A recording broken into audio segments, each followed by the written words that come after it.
الله من الشیطان الرجیم. بسم الله الرحمن الرحیم.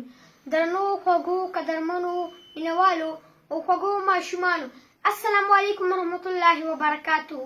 ما اعلان کړی چې زما موضوع به د قرآن مجید باره، قرآن عظیم الشان باره کې. نو راځئ زه سره خپلې موضوع شروع کړم.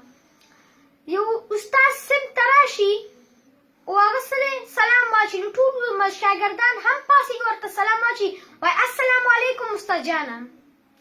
د درس نه بعد استاد ورته وایي چې خوږو ماشومانو، موږ دلته یو کتابخانه جوړوو او موږ د ټولو خلکو نه کومک غوښتلی چې موږ سره دا کتابخانه جوړه کړئ.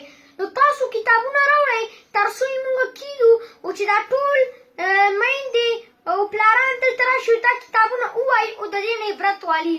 تاسو که کتابونه راوړئ چې کوم تاسو نه وایئ او تاسو سره زیات وي، نو وایي خپلو مور او پلار سره مشوره وکړئ.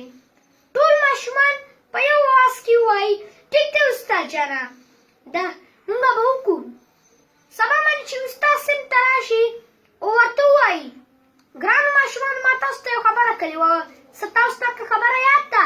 ما تاسو ته ویلي که تاسو سره زیات کتابونه وي یا تاسو یې نه وایئ نو کتابخانې ته یې راوړئ تر څو یې موږ کیرو د چا والدین یا د هغې پلاران راشي او هغې دا ووایي او د دې نه عبرت والي. نو ټول شاګردان ورته په یو اواز کې وایي او استاد جانه موږ راوړلي. نو استاد ورته وویلې وایي زه به د یو نوم ولمه، وایي هغه په خپل سیټ باندې پاسېږي او ما ته دې کتاب راکوي. نو د پیلني شاګرد نوم یې وایستلو او هغه نه چې کتاب وایستلو هغه کتاب قرآن عظیم الشان و. نو استاد ورته ویلې بچی جانه ته به ستا په کور کې په کار راځي، وایي تا خو ټول د قرآن عظیم الشان تلاوت کوي.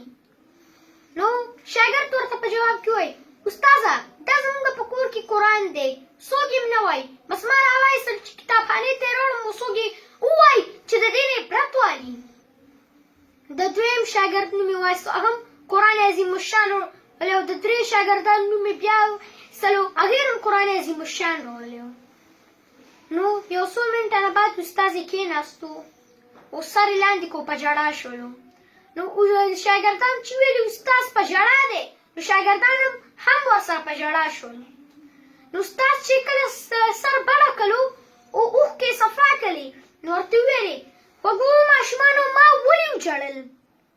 ماشومان ورته په جواب کې وایي ګران استاد جانه موږ ته څه پته ته وژړل، موږ هم در سره وژړل.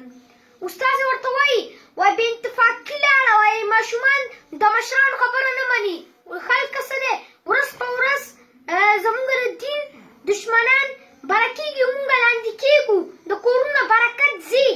دا ولې سوچ هم کوي چې موږ د قرآن عظیم الشان تلاوت نه کوو. نو ګرانو کتونکو د زما د موضوع مطلب دی که موږ د قرآن عظیم الشان تلاوت وکړو نو موږ به په خپلې زندګۍ کې کامیاب یو. والسلام، د ستاسو ورور سالار ننګرهاری.